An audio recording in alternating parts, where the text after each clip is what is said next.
estás recomponiendo el sonido de las tubas y de los clarines, ¿no? Porque si nosotros lo leemos, nos vamos a encontrar con algo así como multo castra iuan, ¿no? Iuan tet lituo tubae, ¿no?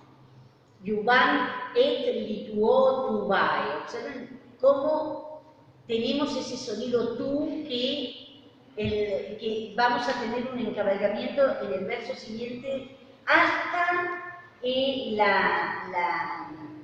la cesura, ¿no? Que dice permix tus sonitus, ¿no? Tus. Estos finales iguales, repitiendo prácticamente lo mismo que veíamos en el verso anterior. Y acá el contraste con otras vocales, ¿no es cierto? Anteriormente las que predominan son la U y la O, que son las posteriores, y hasta uno podría decir que tienen cierto carácter masculino. Esto recuerdo que este tipo de análisis lo hacía Dámaso Alonso en un libro impresionante dedicado a Góngora, y el análisis que Dámaso Alonso hace del polifemo de Góngora, y él trabaja también desde esta perspectiva estilística, ¿no? Estos son los que hacen la nueva estilística, la neoestilística latina también. Y lo que dice, por ejemplo, Dámaso Alonso en esa obra es cómo contrastan los sonidos masculinos de las vocales, pensando en la O y la U, frente a sonidos anteriores, como puede ser la E y la A, que es lo que nosotros tenemos acá, ¿no? Cómo se contrasta el gusto de los varones por la guerra frente al hecho de que las madres las detestan, justamente porque pierden a sus hijos, ¿no? Por eso lo vemos claramente en este verso 24, ¿no? Y también, como decía muy bien Darío, encontramos un nuevo encabalgamiento entre el 24 y el 25, porque ahí termina la idea de el hecho de que las madres detestan la guerra, ¿no? Bueno, todo esto un poco salió porque estábamos haciendo la métrica de estos versos que no podíamos decir. Entonces tenemos algo así como detestata manet sub frigido, ¿no? Y fíjense que, si bien la idea en detestata termina ahí, por supuesto en la palabra que sigue volvemos a ver que las vocales siguen siendo las mismas porque juega con la A y con la E. Bueno, un poco para ver la regularidad de este Asclepiadeo 1 que encontramos en esta 1.1, y bueno, qué sé yo, el verso 26 tenemos algo así como buena tor tenerae, coniuis in memor, ¿no? Buenator in memor, ¿no? Fíjense, iguales terminaciones que están en dos palabras al comienzo y al final del Asclepiadeo. Y luego nos vamos a encontrar con esto de seu, ahí sí, perfectamente ese seu constituye una sola sílaba, eso es una sinífesis o sinéresis, y lo van a encontrar en el diccionario representado con un arquito, ¿sí? En realidad no es un diptongo, fue un diptongo, pero son diptongos impropios. Desde el punto de vista clásico, esto dejó de ser un diptongo. Ustedes recuerdan que los diptongos propiamente dichos son AE, OE y AU. Y quedaron, ¿no es cierto?, como cristalizados otros diptongos. Y ustedes no se olviden que este seu es equivalente a sigüe o segue. Entonces, seu huisas catulis, terua fidelibus. Exactamente. Y lo mismo abajo, ¿no es cierto? Seu rupiteretes. Saben ustedes que qué juego que hace con ese adjetivo, peretés, marsus, aper, plagats. Y hasta ahí habíamos llegado. Y ahora, bueno, el catálogo se termina. Se terminó en este punto. El catálogo se terminó.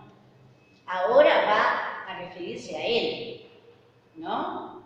Y fíjense que era un poco lo que yo les decía el otro día, en cuanto que una vez más nos encontramos con el acusativo en posición inicial, como en tantísimos otros versos anteriores, donde esos acusativos muchas veces estaban relacionados con el verbo iugo, ¿no? Y acá, en cierta forma, bueno, claro, a nosotros el castellano nos tiende a que digamos para mí, pero en realidad ese mí está en acusativo, ¿no? Es el objeto directo.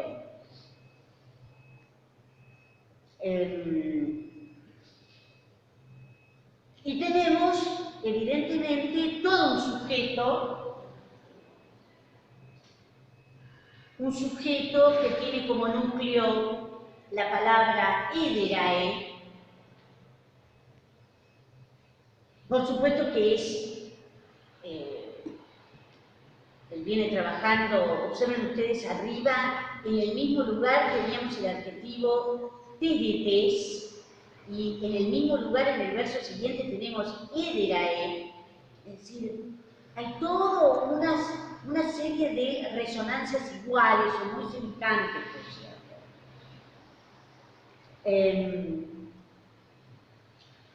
Casi podríamos decir que uno sobreentiende ese yugo de arriba, ¿no? A mí me agradan las piedras, ¿no? Eso es un poco lo que él quiere decir. Decíamos entonces que el núcleo del sujeto es ese ederae, y tenemos una posición. Él pone, como ustedes pueden ver, los dos sustantivos juntos, donde hay una condensación y una asimilación de las piedras que adornan la cabeza como premios, ¿no? En la traducción que yo hice y traducciones que he visto, debemos considerar que esto es una posición. Por ahí, alguno puede llegar a pensar que puede ser como una suerte de predicativo, pero creo que mejor le cabe el hecho de que sea una posición. Entonces tenemos los dos núcleos juntos, como ustedes pueden ver. Y a los costados de esos dos sustantivos nos ha quedado, digamos, desarmado el genitivo, que podemos bien considerarlo como un genitivo, claro, doctarum frontium, como un genitivo posesivo. Por supuesto que referido a premios, son subpremios.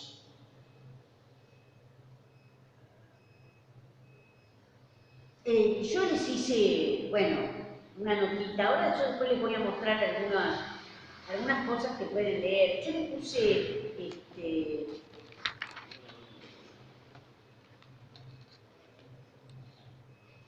a ver, la corona de hiedra fue en un principio un atributo básico, pero acabó siéndolo también de la poesía, ¿no? Existe, si uno toma aquello que decía Dodds, existe la locura poética, no solamente la locura básica, existe la locura poética, aquella del poeta inspirado, ¿no? Y también algo al hecho de considerar las piedras como premios. En general la crítica ve en esto como una suerte de competencia, ¿no? Así como en general todos los que conforman ese catálogo también tuvieron que probarse en diferentes competencias. Competencias en la arena, competencia contra las inclemencias del tiempo, el duelo de la guerra, la lucha contra los animales, siendo cazador, la competencia con los otros en la vida cívica. Entonces, pensar en estas hiedras como premios no deja de aludir a cierta competencia, como lo ve la crítica, ¿no? Una competencia dice que requiere la actividad del poeta. Entonces, a mí, o para mí, las hiedras me mezclan, volví a repetir ese me, y el verbo es el verbo misken, presente el indicativo del verbo miskio, que observen ustedes que no demasiados versos arriba nos habíamos encontrado con permixtus, ¿no? La mezcla de los sonidos de los diferentes instrumentos bélicos, y acá la poesía le permite al poeta mezclarse con los dioses, ¿no? Digamos que es una competencia de otra naturaleza en la que se encuentra inserto el poeta. Dice, me mezclan con los dioses superiores, ¿no? Que puede ser un circunstancial de compañía, el verbo miskeo tiene esta posibilidad, este régimen de construcción en ablativo, ¿no? Que nosotros lo mantenemos, mezclarse con un instrumento, una compañía. ¿Cuál es la compañía? Dis superis, o un medio. Lo interesante es que por lo menos esta versión observe la forma más sincopada del ablativo claro, sí. ¿Aparece en el diccionario eso? Sí, Deus, Dei, pero también esta es una forma, claro, sí.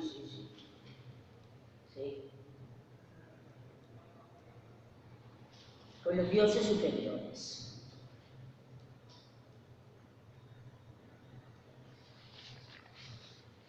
Y sigue, observen ustedes que vuelve a aparecer con rigor anafórico, ¿no?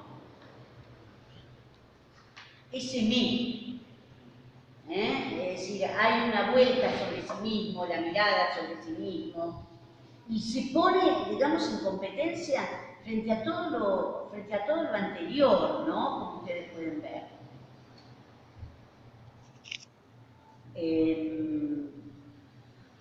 Y en este verso 30, bueno, tenemos que ir un poquitito más abajo. El verbo, para que lleguemos al verbo, tenemos que ir hasta 2 versos más abajo, que es el verbo sequerno, que acá aparece, por supuesto, en tercera persona del plural, del presente, del modo indicativo. Esta va a ser una idea muy horaciana la que nosotros nos vamos a encontrar acá. Fíjense, de nuevo ese me es objeto directo, y el sujeto de ese verbo sequerno es, tiene 2 núcleos. Uno es el nemus, no se olviden que nemus es el bosque sagrado, que está en este caso modificado por este adjetivo geidum. Y el otro núcleo del sujeto es cori.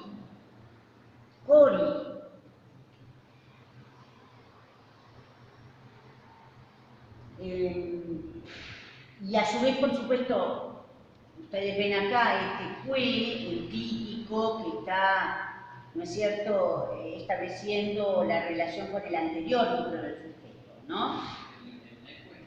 Claro. ¿no? El ninfarunque, Ah, no lo vi. ¿sí? Ninfarunque. Entonces tenemos ese sujeto compuesto es geirunemus, pero yo les diría que ese sujeto continúa en todo el verso que sigue. Desde Cori. Claro, sí, sí. Vamos a hacer el análisis de ese verso. Vamos a hacer el análisis. Espero que me hayan puesto un marcador que tiene apariencia de ser bien. Fíjense entonces, ese queridum nemus que teníamos arriba, ¿no es cierto? Esto también forma parte de este sujeto, por supuesto, expreso, que vamos a hacerlo llegar hasta acá, todo este verso. Este es el núcleo, por supuesto, este es el atributo, y acá está el neque, voy a ponerlo un poquito más grande ahora. El siguiente núcleo de este sujeto es nada más ni nada menos que cori. Los coros, su sustantivo masculino, por supuesto, de origen griego. ¿Qué está? Tenemos este genitivo especificativo, hace referencia a las ninfas. Por supuesto que este legues está modificando a cori, por lo tanto, es el atributo. Y cuidado ese cum satiris, que está dentro del sujeto, y lo que podemos considerar como un complemento especificativo.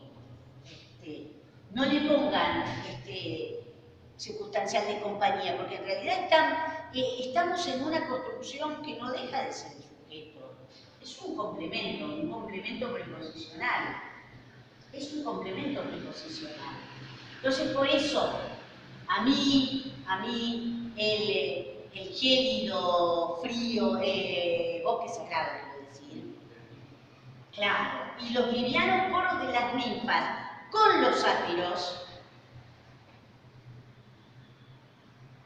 junto con los sátiros, me separan del vulgo. Lo voy a poner un poquitito más grande. Es un ablativo claramente separativo, clarísimamente separativo. Además, no se olviden ustedes que ese es el verbo que su supino es secretum. Secretum, secretum. Tiene la base del verbo kerno, ¿sí? Voy a poner un poquito. Haciendo los primeros versos del tipo 2, encontré dos palabras de etimología que están excelentes. Una es el verbo propago. No, el verbo no, el propago, propagis. Sí. Es ese coso que una rama de la vid que se dobla y se vuelve a plantar para que. Sí, sí. Entonces ahí viene propaganda. Sí, claro. Y la otra acepción es populi, que es álamo. Álamo. Y en inglés es poplar. Sí. El inglés tiene cualquier cantidad de palabras que provienen. Es una lengua, no me atrevería a decir latina, pero hay más de muchos que lo consideran una lengua semilatina. Sí, Borges decía que era romance y germánica. Sí. Por vocabulario es. Y sobre todo porque se ha mantenido muchos cultismos, ¿no? Ha mantenido el inglés. No, y también por el francés. Yo creo que debe venir también por ese lado. La invasión normanda, sí, que hablaban francés los normandos. Creo que en el siglo XIV la corte hablaba francés. Pero yo además, ¿sabés qué? Se llama anglo-normando, pero Claro. Sí, pero ¿sabés qué? Me parece que ha sido muy importante la presencia de los monasterios en toda la región anglosajona, monasterios que se dedicaron a la transmisión de textos, a la copia de textos. Claro, Carlomagno llamó a unos cuantos de Inglaterra Carlomagno, por cuando supuesto. quiso Claro, recomponer todo. Claro. Eran irlandeses los de Carlomagno. ¿Cómo? Los de Carlomagno eran irlandeses. Alcuino de York. Pero sí, No, pero es verdad que un poco ha en sido tanto de sumamente. Irlanda como de Inglaterra misma, antes de Carlomagno, de ahí salieron muchos monjes a evangelizar Suiza, Alemania. Sí. Creo que Sí. San Bonifacio, que es el patrono de Alemania, Pero venía de... en el caso de Carlomagno lo que sucede es que como Carlomagno no, teórico, Carlomagno es muy probablemente era analfabeto. Sí. Sí. Lo que quería era recuperar un latín más puro, llamaron a los británicos, porque como allá no había llegado a implantarse el latín como lengua vulgar, el latín se había permanecido en un estado mucho más puro, porque existía solo como lengua culta. Claro. No existía la lengua romance. Entonces lo que pasaba era que los monjes, la iglesia en general, de la zona continental, mezclaban mucho su latín culto con la lengua romance que hablaban. En cambio, a los británicos no les pasaba eso porque no había, o sea, eran dos lenguas aparte. Por eso tenían que traer a los monjes británicos para que enseñaran latín, a los que supuestamente hablaban latín todos los días, pero lo hablaban para Hablaban. Eso nosotros tenemos que sacarnos de la cabeza esa idea de que es hablar bien y hablar mal. No, lo que Sáquenselo de la cabeza. yo leí hace poco. Sáquenselo de la cabeza. Pero Uno habla, ¿no? Y habla como a partir de múltiples influencias. Bueno, perdón. No me tenés que pedir perdón, eso me pone loca porque me hace acordar a mi vieja que decía, los correntinos sí que hablan bien el castellano. Yo le decía, mamá, ¿qué es hablar bien el castellano? Y pronuncian la L, mamá, la L, como vos decís, la pronuncian solamente una parte los de España. ¿No? ¿Y qué es hablar bien? ¿Qué es hablar? No, porque entonces estaban las viejas maestras que decían, cuando leían en los actos, decían, bajo la lluvia cruzaron los Andes. No, basta de eso. ¿No? Es decir, ¿por qué no decís pluvia también? ¿Por qué no lo decís en latín? No. También. Claramente, pero ellos pensaban que el desarrollo de esa lengua que era una nueva lengua, se estaba corrompiendo. Eso está bien. Ellos pensaban que se Lo que me estaba. parece que hizo la corte de Carlomagno, yo lo leí lo que te decía recién, como nuestros intelectuales, es porque había varios latines todos los documentos públicos que había, entonces con estos gramados tratado de volver un poco más clásico y ordenado, hacer uno solo, hacerlo uno solo, hacer una lengua jurídica que sirva para todo el imperio. El problema que tenía que estaban que sus enviados, sus misi de un lugar se podían comunicar uno del otro y hablaban lenguas distintas. Por eso había que encontrar, claro, había que formar burócrata, gente. Esa fue la gran preocupación también en la época del imperio tardío, ¿no es cierto? Por eso, un tipo como Constantino, que habría que ver cuán educado era, el tipo tuvo la visión de recuperar el hexámetro dactílico, de recuperar la poesía épica, por una cuestión simplemente de conveniencia y de algo que se llamó la reparatio imperii, ¿no es cierto? La reparación del imperio. Y entonces se hacía a través de la poesía épica, de la poesía hexamétrica, volver a Virgilio, ¿no es cierto? Y sí encontrar nuevamente las bases de una épica mitológica más que una épica nacional al estilo de Ennio. Entonces, las escuelas...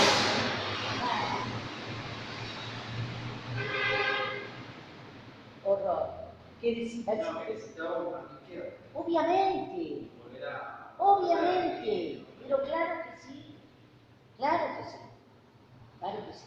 Y es interesante todo esto que ustedes están diciendo, es sumamente importante eso.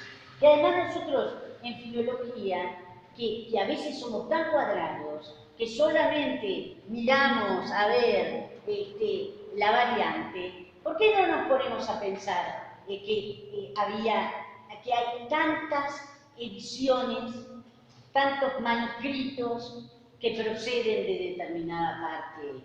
Por ejemplo, del mundo anglosajón. Y celta, Irlanda. Claro, ¿por qué? ¿Por qué? Ese es el punto. Entre otras cosas, ¿no? Podríamos ver que, bueno, también porque en el Renacimiento te vas a encontrar con una cantidad de ediciones, ¿no es cierto? ¿Y por qué es Italia, por ejemplo? ¿No? La de Venecia. Claro, y te diría que en cierta parte del norte, ¿no? Entonces, esas son cosas que uno las tiene que pensar y las tiene que repensar, ¿no? Pero cuando uno se pone a ver todas las ediciones que son de las Islas Británicas, y bueno, ahí por algo debe ser. Sí, Male, ¿qué ibas a decir? No, que en historia de la lengua, justo estuvimos en las últimas clases hablando de este tema, de los códices que se encuentran, son todas de los celtas, y justamente cuando se empieza a relacionar el lugar romano, cuando se empieza a analizar sobre todo el latín, porque fuera de europeos, o sea, nacional, los celtas, vinieron, ellos habían aprendido el latín y escuchaban que se hablaba en latín, y dijeron, es diferente de esto romano, y después, bueno, vamos a analizar. Vamos a unificarlo, claro. Claro, sí, sí, por eso. Sí, sí. Sí. Ahí de hecho surgen los apéndices de la lengua romana. Sí, es una figura tan importante como la de Gregorio de Tours, por ejemplo, ¿no? Que él es el que primero habla de la existencia, podríamos decir, de un latín vulgar, o de una lengua no vulgar, que sería, ¿no? Este problema que siempre persiguió a los académicos, podríamos decir, la cuestión de las rustiquitas, ¿no es cierto? Pero acerca del valor de los gramáticos, hay un libro que ya tiene unas cuantas décadas, pero que fue fundamental para ver la cuestión de poner límites y por qué los gramáticos son tan importantes como los soldados, ¿no? Que es un libro de Robert Caster, que habla justamente del problema de los límites lingüísticos, ¿no es cierto? Ese es un libro que se consigue así en PDF, el de Robert Caster. Bien, estábamos con esto, estábamos analizando este verso, empezamos con la cuestión de qué es lo que le agrada a él, ¿no? ¿Qué es lo que busca este Horacio? ¿Qué busca este poeta? Dice, mezclarse con los dioses superiores, mezclarse con los dioses superiores y además compartir, como dice acá, los coros de las ninfas junto con los sátiros, ¿no? Que los lleva, bueno, piensa en un universo idílico en medio del bosque sagrado, ¿no?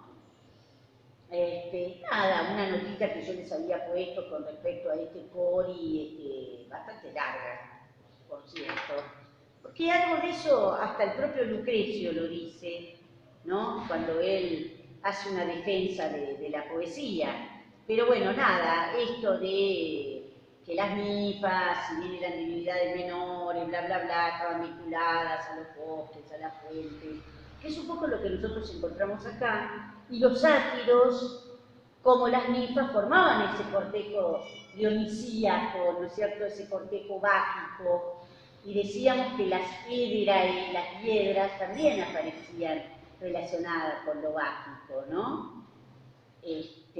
Bueno, nada, y los romanos, bueno, los identificaron con sus faunos, a los sátiros que encontramos mencionados acá, que como ustedes pueden ver, ambas palabras tienen un origen griego, ¿no es cierto? Y a esto se acompañan ninfas, ¿no? De por sí. La presencia de esas labiovelares nos lo está demostrando. Bueno, habíamos llegado acá, este secernum populo. Esto es muy importante. Porque esto es lo que forma parte de la ideología horaciana. Forma parte de la ideología horaciana con respecto a dónde tiene que ubicarse el poeta. ¿No? El poeta no puede estar junto al pueblo. Digamos que tiene una ideología absolutamente clasista, una ideología aristocrática. Y hasta acá bien podríamos decir meritocrática, ¿no? Yo me lo merezco, porque soy un poeta. Y soy un poeta inspirado, soy un bate, que es aquel que se mezcla con los dioses, ¿no es cierto? Bueno, más allá de lo que dijimos del objetivo separativo de Sequerno, esto, como les pongo acá, expresa una de las ideas centrales de Horacio en relación con lo común y lo vulgar. Y les pongo acá lo que aparece en la Oda 311, que es sumamente famosa, el arranque de esta 311 que forma parte de las llamadas Odas romanas, ¿no? Las 5 primeras del libro tercero. Es lo que él dice: odio al vulgo profano y me aparto, ¿no? Es decir, bueno, está para que sea discutido, ¿no? Sobre todo por lo que él cree que es lo que le debe esperar al poeta. El poeta está más encima de los hombres, está encima de los humanos. Por eso esa es la idea del bate, ¿no? De aquel que puede establecer la relación con los dioses. Y que es el que habla a través. Su lengua habla la lengua de los dioses. ¿Es hablado por los dioses? Sí, porque de alguna manera el poeta inspirado, el poeta entusiasta, ¿no? Aquel que tiene el entusiasmo, es aquel que está verdaderamente sacralizado, ¿no es cierto? Y a través de su lengua hablan los dioses. No el perro Conan, sino los dioses.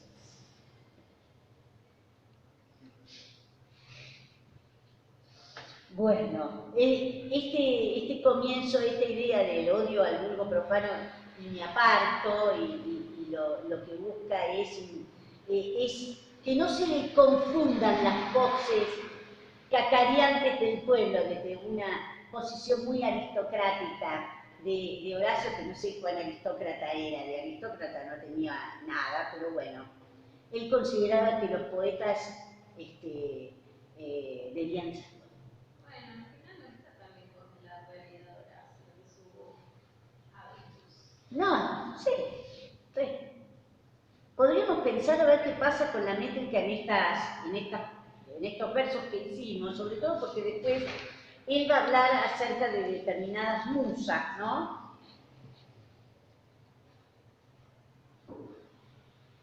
A ver cómo lo hacen esto. Lo borro ahí porque me quedó medio mezclado, que no lo ven nada, no ven nada. Pero a ver.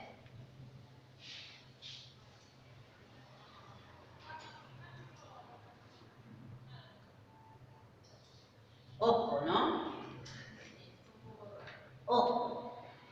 Ojo porque ustedes tienen acá una M y tienen una H. Todo lo que teníamos sobre la métrica. ¿No? Mi, docta, rai. Ahí está. Pregunto. Sí. ¿Cómo sobre la primera la camada solar hay sinalefa igual, con lo cual también me imagino que hay, no cómo se llama, no hay M y segunda. Acá, Sí. esto se supone que la M cae. Sí, eso está bien, no hay problema. Pero, ¿qué? Sinalefa, por eso.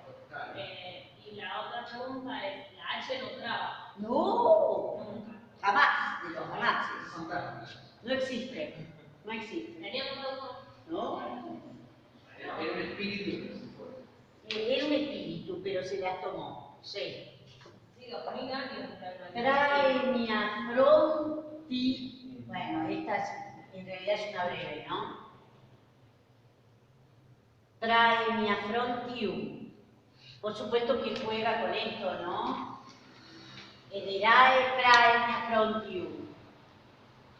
Y acá, dis mistem superis. Observen ustedes, ¿no es cierto? Me gelidum nemus. Observen cómo cambia muchas veces el juego vocálico y consonántico, ¿no es cierto?, a partir de la cesura, ¿sí? Bueno, y en el verso que sigue tenemos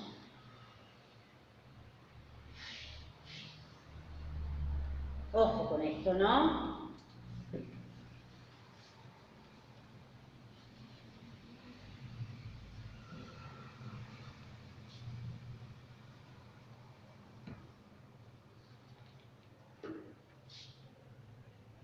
Nympharumque leves, cum satiris, en realidad la coli. Nympharumque leves, cum satiris cori. Y en el que sigue, vamos a hacerlo todo, si bien no, Cerca con un poco, claro, si me repitías. si me retías. Bueno, como ustedes pueden ver, la idea termina aquí, ¿no es cierto? Y acá comienza, como pueden perfectamente advertir, una condicional, donde ese neque, por supuesto que está coordinado con el nec del verso que sigue, y ahí aparecen mencionadas dos de las musas. Una a cada lado, ¿no es cierto?, del Asclepiadeo, y dice, bueno, no, sale un cosa mal, perdón, a ver, no, para venderte no sé qué cosa. Vamos entonces a ver qué pasa con estas musas, ¿no? Que no son cualquiera, sino que están directamente relacionadas con algún tipo de género, ¿no? Bueno, por supuesto, son dos de las 9 musas, hija de Zeus, de Mnemosine. La asignación a cada una de ellas de una parcela de las artes data de época más tardía, pero en ella Euterpe acabaría siendo, como aquí, inspiradora de la poesía acompañada por la flauta, es decir, de la poesía lírica, y Polinia, la misma palabra lo dice, es la musa de los signos dedicados a los dioses y de la pantomima, significa la de los muchos himnos, ¿no es cierto? Entonces, si vemos qué es lo que nos dice arriba, dice, por supuesto que esta Euterpe es el sujeto de este verbo coide, ¿no es cierto? Y va a decir, y justamente es un verbo transitivo y estas tibias va a ser objeto directo, ¿sí? Y si el Euterpe no cohibe, yo lo traduje exactamente igual, no restringe a las flautas, Nipolimia. Podría haberla en la traducción puesto con doble, haber mantenido lo mismo que bueno, si la palabra es de origen griego, M-N, ¿no es cierto? Dice, rehúye a estirar, o rehúye estirar, templar, ¿no? Por un lado tengo el verbo, que es un compuesto de fugio, y ese infinitivo, que bien podemos considerar un infinitivo objetivo,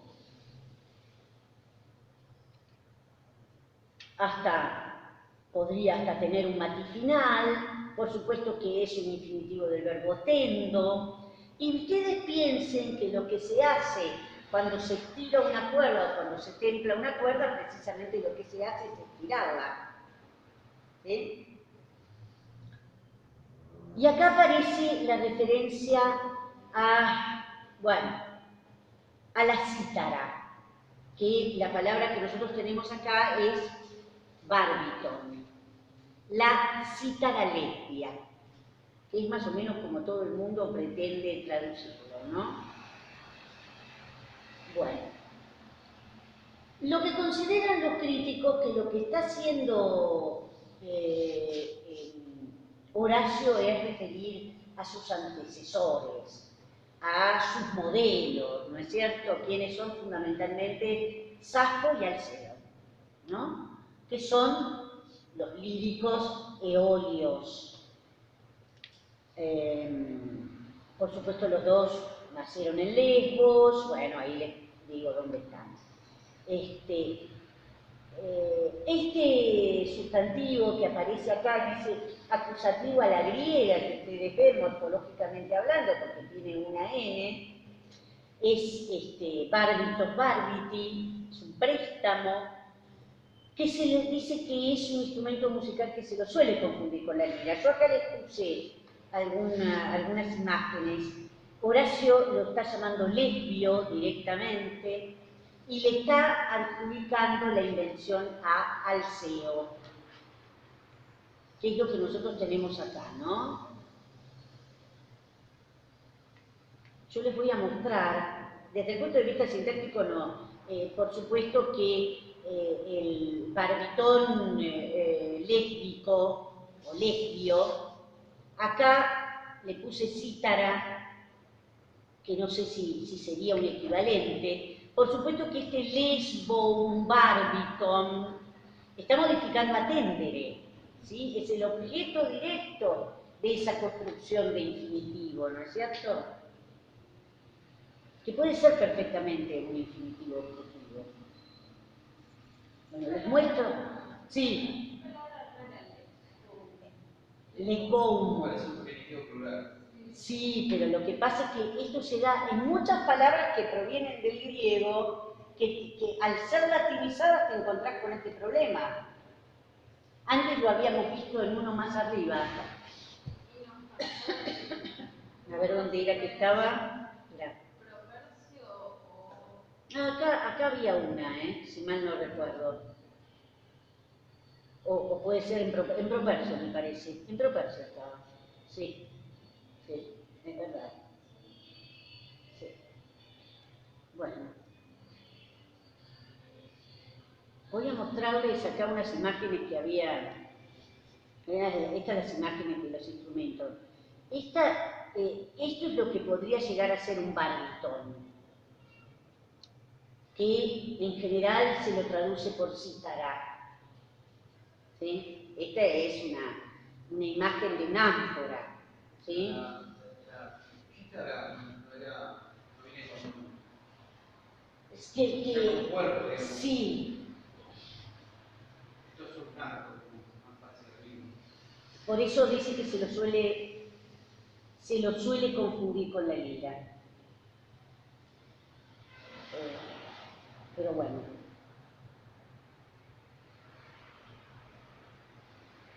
Veamos entonces. Vamos a intentar hacer la métrica de esto. Cuidado, ¿no? Este borrador.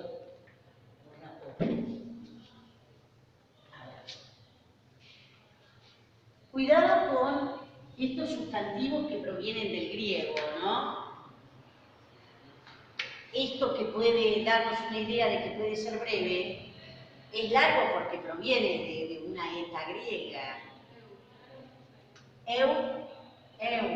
Terpe, coibet, ¿sí? Nec, poliurim, nia. Esto tiene que ser, es una breve. ¿Sí? Rarísimo, rarísimo. Terpe, coibet, nec, poliurim, nia. ¿No? Y es clarísimo, ¿no es cierto?, cuando uno analiza la palabra latina que significa la de muchos signos, ¿no?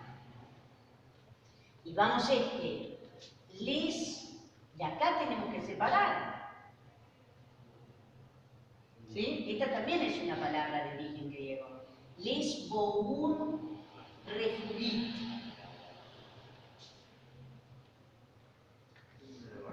Pendere va vi es una breve también, repito.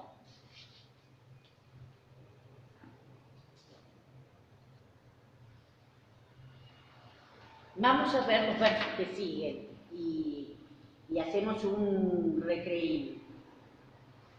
Ojo con esto, ¿no? A ver, ¿qué pasó? Perdón, vamos a quedar acá. Wotzi. Cuidado con esto, ¿no es cierto? Recordemos que en ese quotzi que puede estar junto o separado, ¿no? Ese quod no es más que una conjunción de ille, ¿no es cierto? Los franceses la llaman de liaison. Yo igualmente les hago una notita al respecto, que en este caso aparecen juntas, pero muchas veces aparecen separadas. Por eso les hablo de un relativo de ligación o de enlace, ¿sí? Que funciona como una conjunción coordinante y por supuesto que lo que encontramos es ese sí que de manera paralela a lo que vimos anteriormente comienza una condicional, ¿no es cierto? Justo estaba viendo eso en el verso 39 de Ecodos. O sea, no comienza una condicional, es un coordinante. No, Claro. Pero el sí es la que utiliza La condicional comienza en sí, o sea, obviamente. el modo que es el coordinante. Claro. El sí es la Sí, sí se puede condicionar el quod, ¿no? No. Es simplemente el hecho de estar juntos o separados también tiene que ver con una cuestión rítmica, ¿no? Y acá cuidado, porque este es el verbo, este 64, que yo les puse también una nota, ¿no? Claro, es el verbo ínsero, ¿sí? Con la E breve, inserere, inserui, insertum. En Gafio aparece como ínsero 1. Si ustedes van a LOU, se van a encontrar con que LOU dice ínsero 2. Ojo con eso. La numeración en el Gafio o en el LOU es diferente, ¿eh? Sí, me ha pasado de eso de verlo al comparar los diccionarios. Y de nuevo ese me como objeto directo, ¿no? Y si me colocas, si me insertas, si me colocas entre los bates líricos, que bien puede ser sí, es una suerte de un figurado, observen que el mismo verbo tiene un prefijo que nos lleva a pensar en una espacialidad fija, puntual. Es lo que nosotros tenemos acá. Quieren bates, poetas, pero por eso yo les decía la importancia que él le asigna a la idea de ser un bate, no cualquiera. Él se auto-percibe como bate lírico. Y acá la notita que yo les puse es ¿qué es ser? ¿Quiénes son los poetas líricos, no es cierto? Esto un poco está inspirado en lo que dice Melgarejo en la edición de Gredos, ¿no? La denominación de poeta lírico no era nada obvia, solo se aplicaba a los 9 griegos, que eran evidentemente arcaicos, que figuraban en el correspondiente canon alejandrino. Así que lo que estaba, ¿dónde se está metiendo Horacio? Él se considera con el mérito suficiente para estar entre estos. Por eso estoy hablando de una verdadera meritocracia. Él consideraba, y esta recurrencia del men, si ustedes la advierten, aparece en todos los versos, ¿no? Y tiene de alguna manera, a pesar de que tengamos verbo, se conecta con aquel yugo, ¿no? A mí me gustaría, ¿no? A mí me gusta. Estar entre quienes, fíjense, Píndaro, Baquílides, Safo, Anacreonte, Pisícoro, Simónides, Cívico, Alman y Alceo. Estos son los poetas líricos que los alejandrinos, que también fueron sumamente rígidos en el establecimiento del canon, sumamente rígidos en la consolidación de lo que debe ser o no, ¿no? Y no por nada, por cierto,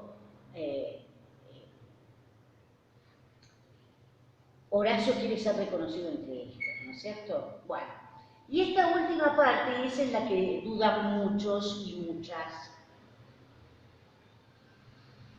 Y si me colocas entre los bates líricos, tocaré, el verbo ferio, es decir, no sé, como cometeré una herida, de ahí viene el verbo herir, ¿no? Tocaré, golpearé. Y ahí está el problema con esta palabra sublimi.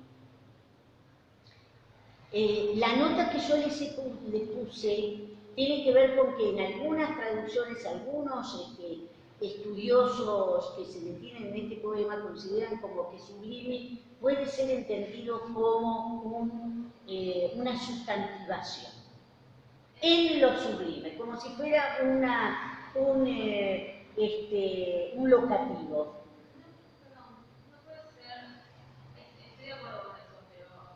A ver, ¿qué otra posibilidad? Es un compuesto, eso seguro.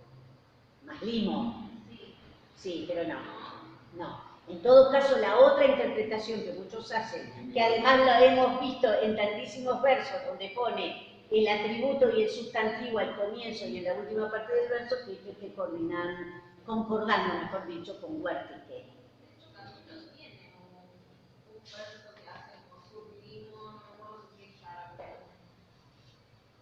Sí, pero esto, la idea es que él lo que quiere decir es que va a tocar en lo más alto. Esa es la idea, como todo. Bueno, dice, tocaré en lo alto, en lo sublime.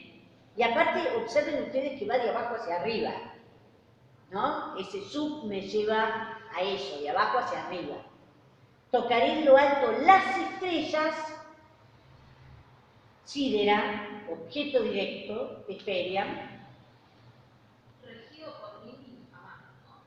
¿Cómo? Regido por Sublimi jamás, No, no. No. En todo caso, yo creo, yo pongo una posibilidad, pero la otra es con la punta sublime, con mi punta sublime, ¿no? En el más alto vértice también, ¿no?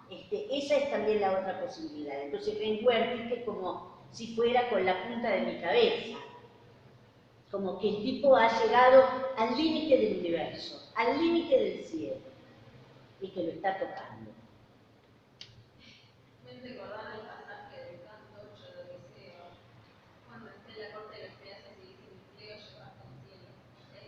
Es Obviamente, obviamente. Ven que yo les pongo, se puede interpretar como una forma sustantivada del neutro de sublime,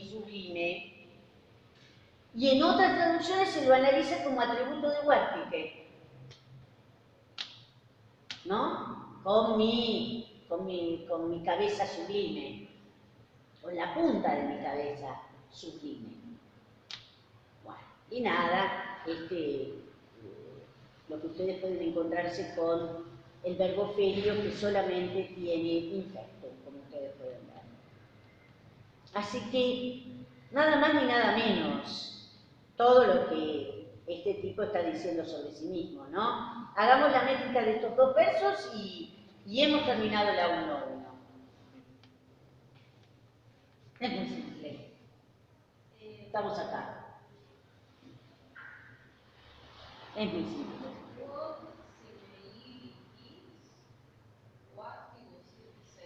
Claro. No hay drama para hacer esto. Y lo último, que es esta. Sublimiferiam sidera vertique. Bueno, en fin, ahí está. Muy bien, 1-1. Se fue la 1-1.